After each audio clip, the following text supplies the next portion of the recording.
너 그 소식 들었어? 고발뉴스에서 마트를 한대. 어디로 가야 돼? 가긴 어딜까? 인터넷 쇼핑몰이라고.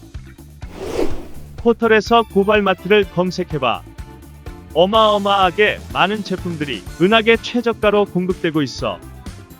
고발마트 함께 해주시면 정말 감사하겠습니다. 고발마트에서 만나요.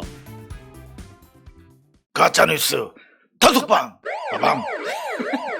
야 조중동 가짜뉴스 그만해 임마. 할 줄 아는 게 그거밖에 없냐.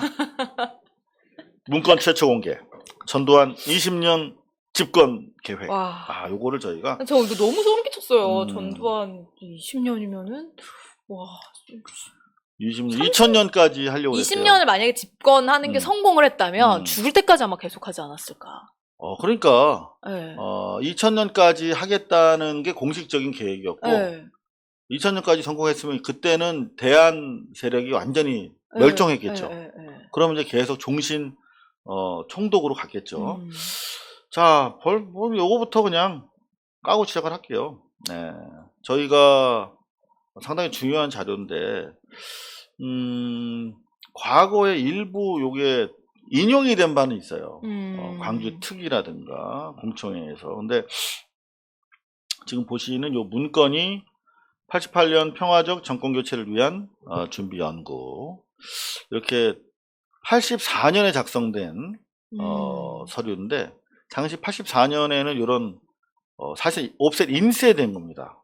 이렇게 해서 쭉 40페이지짜리 정책 분석 서류예요. 이렇게 요게 이 실체가 인용 보도된 적은 있는데 네.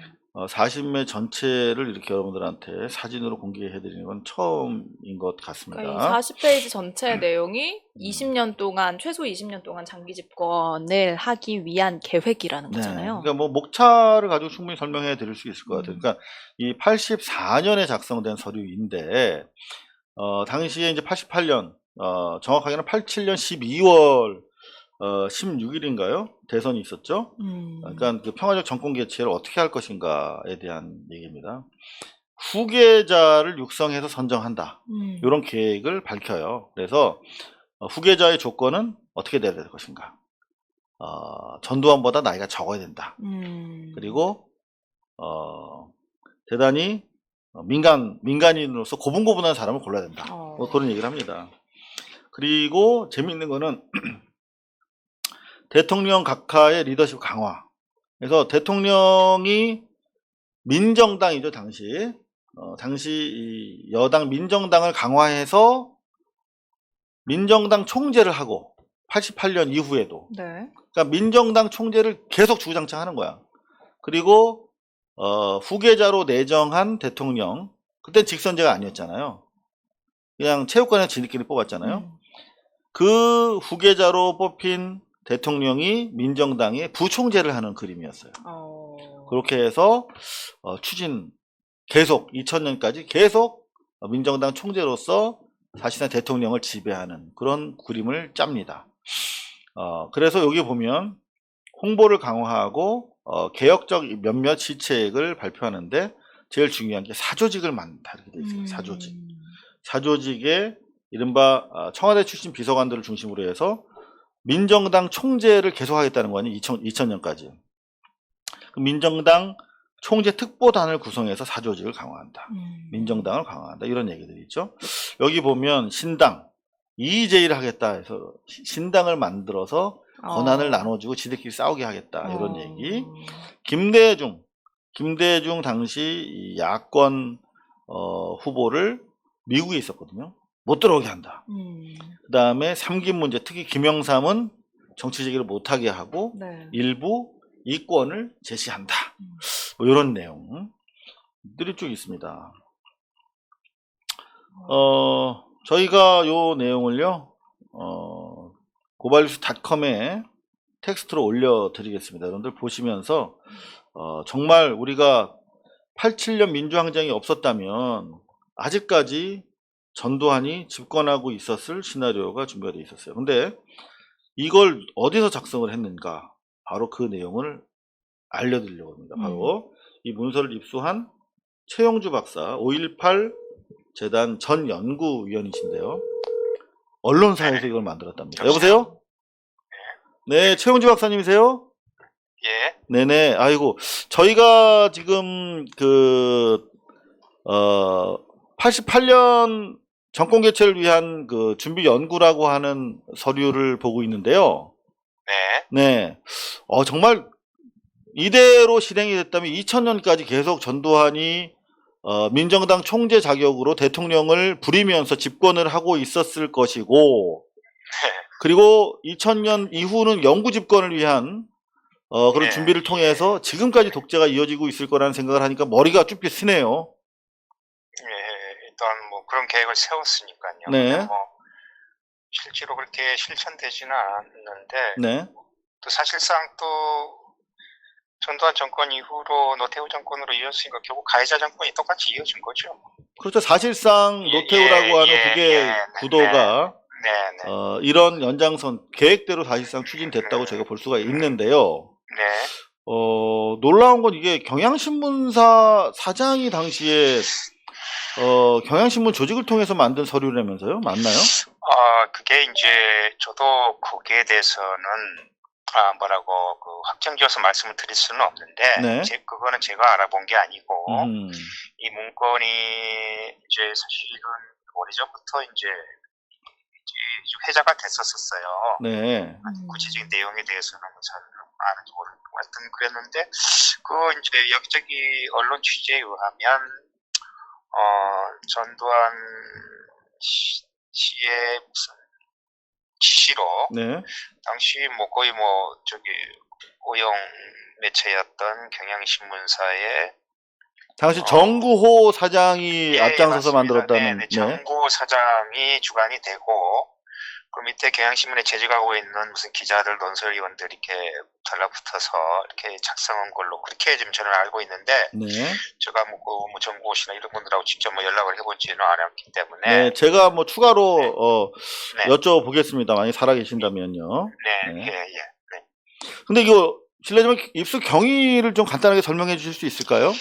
이게 오래전부터 이런 문건이 있으시라고 하는 것들은 많이들 이야기가 됐었고 네.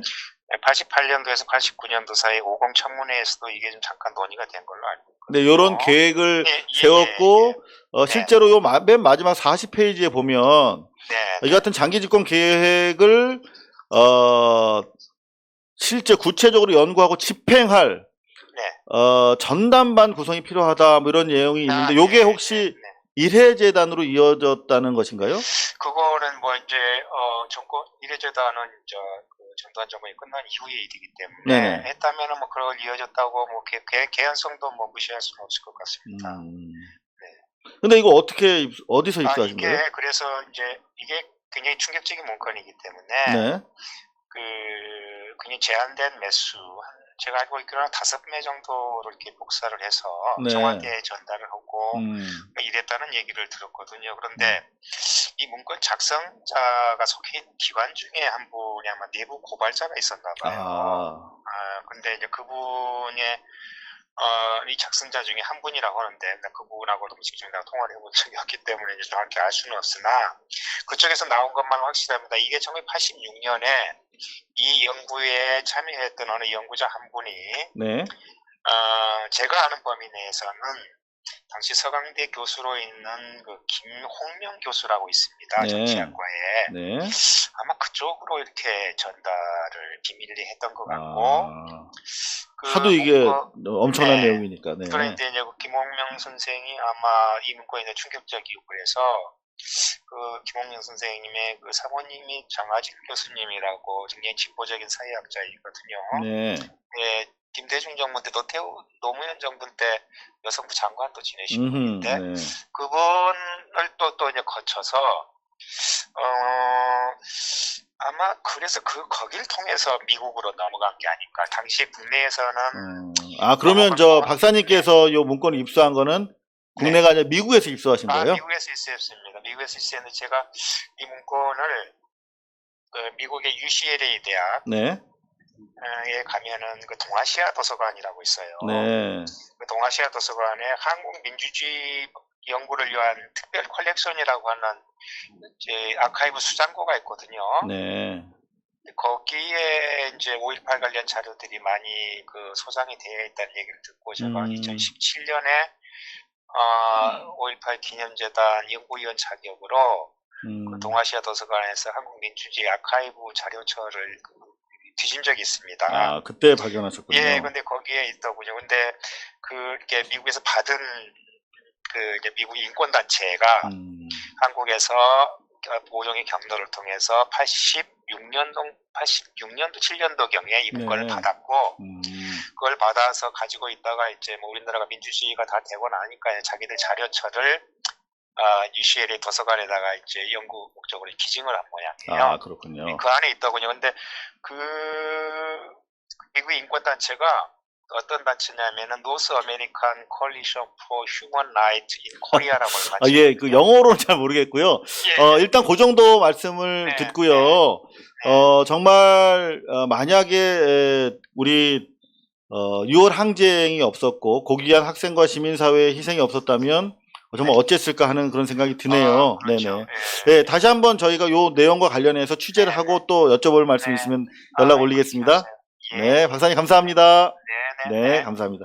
자, 지금까지 요 문건을 입수하신 우리 최 박사님 말씀을 들어봤는데, 실제로 몇 차례 뭐 이런 내용이 있다라고 하는 기사는 있었습니다만은 요 문건 자체를 저희가 입수한 것은 처음이라서 여러분들 문건 자체가 지금 몇 개 없다는 네. 거잖아요, 지금. 네, 입수를 문건 할 수 있는. 원본은 지금 미국에 네, 있는 거고요. 네. 네, 요거 저희가 사본을 네. 입수해서 보여드렸는데 사실 요 내용을 전해드린 이유가 어제 검찰이 광주에서 5.18 헬기 사격을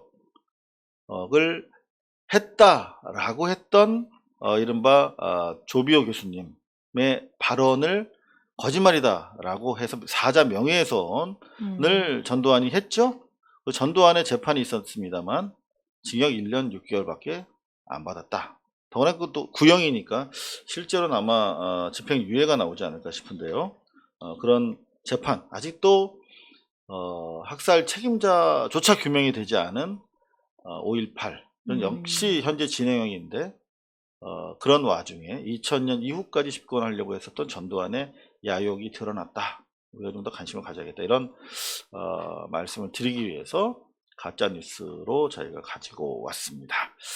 우리가 얼마나 그 민주화를 이룬 세력에게 그 고마운 마음을 넘어서 부채 의식을 가지고 살아가야 되는가를 한 번 더 좀 생각해 보게 되는 증거가 아닐까. 그렇죠. 근데 정의당을 비롯해서 젠더 일부 세력들이 민주화 세대와 관계를 청산하고 새로운 정치를 하겠다라고 하면서 조선일보가 손을 잡고 있어요. 그죠? 그런 모습을 볼 때마다 과연 지금 이 민주화가 얼마나 소중한 것인지, 그 소중한 것 위에서 우리가 이런 권리 주장을 할 수 있는 것인데 역사성의 부재, 얼마나 문제가 되는가를 저희가 몇 차례 말씀을 드렸죠. 자, 오늘도 시간이 빠듯합니다. 그럼에도 불구하고 중요한 가짜 뉴스 몇 개만 적발해 드리겠습니다. 요거 지금 뭐 난립니다. 공수처가 이제 임박하니까 처리가 방간의 조선일보에서 법원에 이어서 김창룡 경찰청장도 공수처법 개정에 반대하고 있다. 뭐 이런 기사를 계속 내고 있어요. 경찰청에서도 법원, 검찰, 경찰청이 다 반대한다. 알고 봤더니 아니다 라고 경찰청에서 개정안 반대한 적 없다. 기자들이 그러니까는 반대를 하는 것처럼 뭔가 이게 굉장한 악법인 것처럼 기사를 쓰고 있는 거네요. 그렇죠. 경찰청에서는 정작 경찰청에서는 공수처에 원하는 출범을 위해서 적극 협조를 하고 있다라고 지금 밝히고 있는데, 그렇죠. 언론들은 계속 반대하고 있다. 왜냐면 사실 경찰 가짜뉴스를 입장에서는 이거를 글쎄요, 반대할 이유가 없지 않나? 이런 생각이 드는데 그렇죠. 경찰마저 반대를 한다면 이게 얼마나 악법인 거냐라는 얘기를 하고 싶은 게 아닐까. 바로 그겁니다. 정확하게 네. 찝어주셨네요. 자, 그런가 하면은 요거 할까? 요거 보셨어요? 정부가 집값을 안 잡는 이유. 저 이런 글은 근데 굉장히 많은데 아니 근데 요게 가짜 삼진 뉴스야. 어묵에서 꼬집었다 이건 뭔가요? 무슨 땡 뭐 어묵, 삼진 삼땡 어묵이겠죠. 어묵이 꼬집었다. 삼진 어묵밖에 그래서- 없지 않나? 삼진 어묵인가? 네, 삼호 어묵인가? 삼호 어묵인가? 모르겠네요. 그래서 이 정작 요거 때문이 아니라 앞 제목 무슨 어묵이 뭘 꼬집었다는 거지 하고 기사를 보게 됩니다. 봤더니 바로 이분의 필명이 이렇게 정부의 부동산 대책을 비판하는 분의 필명이 삼땡 어묵이야. 그래서 이 필명 여기 있잖아요. 필명이 삼땡 어묵이야. 이 아주머니가. 아주머니가. 그래서 삼땡 어묵이 그때 꼬집었다. 마치 회사 차원에서 아, 꼬집은 것처럼. 그러니까 아주 전형적인 나쁜 제목, 낚시성 제목이죠. 속아서 저도 읽었습니다. 참 이수지 기자님 제목 이렇게 달아서 살림살이가 많이 나아지셨는지 궁금합니다. 그러니까요. 살림살이가 나아지면 뭐 그럴 수 있습니다. 유튜브에서. 아니 나아져도 그러면 안 되죠. 유튜브에서 어그로 끌 수 있지. 그쵸. 어그로 나 알고 있네. 아니 나 어그로 알고 있는 것으로 뒤늦게 밝혀졌습니다. 자, 그런가 하면은 뭐 가짜 뉴스의 그야말로 고향이라고 할 수 있죠. 일배. 차별 비하 지정 요구가 시정이 아니라 제일 일배는 많았다. 그냥 없애야 되는. 실제로 없애야 돼요. 지금 네. 매년 2016년, 17년 뭐 800, 400, 900건 시정 요구가 이 정도면 모든 걸 다 지정 요구하지 않잖아요. 네. 뭐 10개, 100개 중에 하나인데 그렇죠. 그럼 얼마나 많았다는 거야. 이 일배. 이게 방송통신심의위원회로 들어온 지정 요구. 전체의 40%에 달하는 거야. 10개 중에 4개는 일배와 관련된 지정 요구. 저거 좀 지워달라. 내려달라. 문제가 된다. 이제는 좀 일배 사이트 등 혐오 사이트를 우리 보지 않게 할 수 있는 우리 국민의 대표가 국회에 들어가 있지 않습니까? 네. 부족합니까? 부족한가? 아직도 부족해? 정말 문제가 되고 있습니다. 자, 끝으로 조국 장관 1일 1조 해야죠. 네. 로마 시인 유베날리스트. 이렇게 어려운 그러니까요. 시인을 어떻게 아시죠, 조국 장관은? 그 공부를 정말 감시자는- 많이 하면 다릅니다. 이러니까 사람들이 질투를 하고 깎아내리려고 하는 게 아닐까. 질투감 생겨요? 아니 너무 완벽하니까. 네.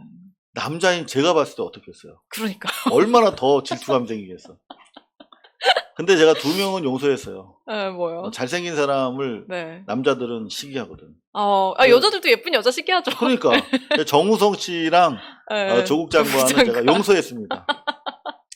가을에 용서라는 말을 들었다. 그래야 될 것 제가 같습니다. 용서했습니다. 네. 저보다 잘생긴 사람 중에 용서한 사람은 뭐 김어준이나 이동영, 네. 김엄마 그분들은 뭐 이런 친구들은 나보다 잘생기지 않았기 않았으니까 그들이 잘하고 뭐 훌륭해도 제가 전혀 시기 안 해요. 네. 그거라도 잘해야지. 칭찬하고 칭찬해야지. 존경하고. 그거는 잘하는구나. 근데 조국 장관 네. 한동안 제가 시기했어요. 너무 완벽한 거. 미화감을 조성합니다. 근데 네. 여기 보면 검찰개혁과 언론개혁의 필요성을 이렇게 얘기를 합니다. 검찰과 언론 모두 감시자를 자처하지만 로마 시인 유베날리스트는 그 감시자는 누가 감시할 것인가? 꼬르떼 이뽀스 꼬르떼 그런 얘기입니다. Who will watch the watchman? 이런 계속 이런 중요한 말씀을 해주고 계신데 정말 대단하지 않습니까? 그러니까. 저 같으면 정상적으로 저렇게 숨이라도 이게 공황장애 때문에 호흡도 되게 어려울 텐데 따박따박 언론개혁, 검찰개혁 하면서 또 좋은 글귀도 남겨주고 있습니다. 자, 하나만 더 제가 끄집어낼게요. 암각화. 이건 네. 큰일입니다. 반구대 암각화 아세요? 네. 아니, 가보셨어요, 이거는 혹시? 아니 가보진 않는데 교과서에도 많이 나오고. 근데 지금 물속에 잠겨 있어요. 네. 2달 넘게. 침수가 되어 있다. 예. 이거를 뭐 뺄 수는 없는 건가요? 그러면은 요 아래 자리에 있대요. 아래 자리. 요거는 사실 가짜 뉴스와 뭐 이렇게 상관 쳤구나. 여부를 떠나서 네. 너무 중요한 사안인데 이걸 웃기는 뉴스에서 이 얘기 할 수 없잖아. 네. 슬픈데 지금 울주군에 있는 이게 국보 국보인데. 285호 반구대 암각화. 우리는 그냥 잘 있을 거라고만 생각했잖아요. 근데 이렇게 잠겨 있대요. 사실 이게 물살이 그럼 계속 이렇게 스치고 지나가다 보면은 이게 훼손이 될 수밖에 없는데. 일반 화강암이라도 강한 화강암이라도 그런데 네. 요거는 또 암석도 되게 특이한 암석이야. 화강암이 아니라요. 쉐일이라고 점토, 우리 고령토라고 하는 거 있잖아요.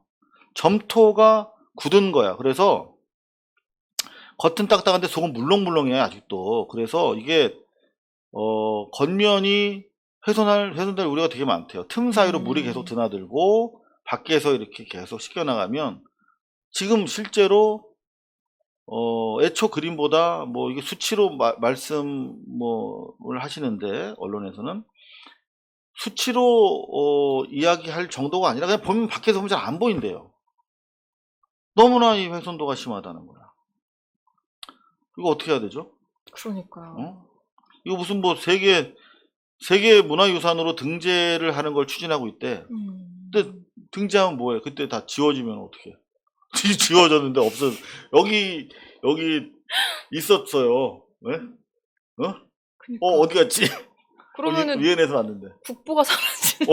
국보가. 이거 말이 됩니까 이거? 아, 이게 진짜 웃을 일이 아닌데. 방법은 사이펀입니다. 사이펀. 현재 스코어 이 사이펀이 대안이야. 왜냐면 요즘 그 반구대 암각화 아래쪽에 60년대 만들어진 댐이 있대요. 근데 댐이 거기서 이제 울산 지역에서 취수를 하고 있기 때문에 중요해. 근데 댐이 60년대 지어지면서 물이 차오른 거야. 암각화까지. 그래서 어떻게 하냐? 수문이 없어. 그래서 사이펀이라고 이렇게 물을 끄집어내는 수밖에 없어. 일정 수준. 반구대 암각화 아래까지. 그래서 실제로 이런 식으로 여기 보이세요? 댐이 있으면 이렇게 큰 거대한 파이프를 이렇게 밖으로 꺼내서 물을 뽑아내는 거지. 이게 또 예산, 그 지자체 간의 알력, 취수원이니까. 그 와중에 사라지고 있는 거야 지금. 정말 심각해요. 그래서 제가 일감 스님이라고 계십니다. 일감 스님이 아니라 일감 스님이라고 반구대 암각화를 탑본하신 분이에요. 이분이. 실제 탑본 10m 뭐 한 4m 정도 되거든요. 이거 하신다고 해서 찾아갔어요. 그래서 뵀는데 요게 지금 세계적으로 선사 유적 중에서 최고의 예술적인 수준을 자랑하고 있는 거야. 이게 없어지면 안 되죠. 이를테면 우리가 국보 중에서 무슨 뭐가 있죠? 그 훈민정음 언해. 그게 막 비에 물속에 잠겨서 비에 젖었다 그러면 가만 놔둘 거야? 아니잖아요. 다시 만들 수도 없는 거고 다시 만든다고 해도 그 가치가 또 다시 살아나는 게 아니기 때문에. 그럼요. 이게 이제 원형 그대로 가서 물에 잠겨 있지 않을 때 탑본을 뜨신 건데 이게 고래래요, 고래. 고래가 하늘로 올라가는 거야. 그 토템미즘 그런 우리 민간 신앙부로부터 시작해서 이렇게 완전하고 완벽한 사슴들이 뛰어놀고 이걸 또 사냥하고 뭐 이렇게 완벽하고 꽉 찬 선사 이 벽화가 없다는 거예요. 전 세계적으로. 이분은 일감 스님은 전 세계적으로 그 암각화를 탁본하러 다니시는 그런 매우 훌륭한 스님이신데 일감 스님. 혹시 반구대 암각화가 일감 스님의 이렇게 탁본으로만 남게 되면 어떻게 할 거야? 그러니까요. 네. 제가 일감 스님보다 얼굴이 2배 정도 크네요. 사진으로 보니까. 키는 스님이 더 크신 것 같은데요. 키는 더 크신데, 스님은 고무신을 신으셔서 더구나. 근데, 키는 더 크시고, 얼굴은 2배 더 크십니다. 근데 이게 사이즈가 어느 정도 사이즈인지 아시겠죠? 그걸 보시라고 이렇게 사진을 가져왔는데. 빨리 해결이 됐으면 좋겠네요. 좀 그런, 갑자기 난데없이 웬, 암각하냐고요? 가짜뉴스에서. 정말 중요해서 여러분들한테 부탁하려고 가지고 왔습니다. 자, 가짜뉴스 5번이었습니다. 네. 고발뉴스는 여러분의 자발적 후원에 힘입어 운영되는 대한매체입니다. 자본과 외압에 흔들리지 않는 언론으로 키워주십시오. 후원 신청은 지금 고발뉴스닷컴에서 접수 중입니다. 여러분의 많은 참여를 부탁드립니다. 감사합니다.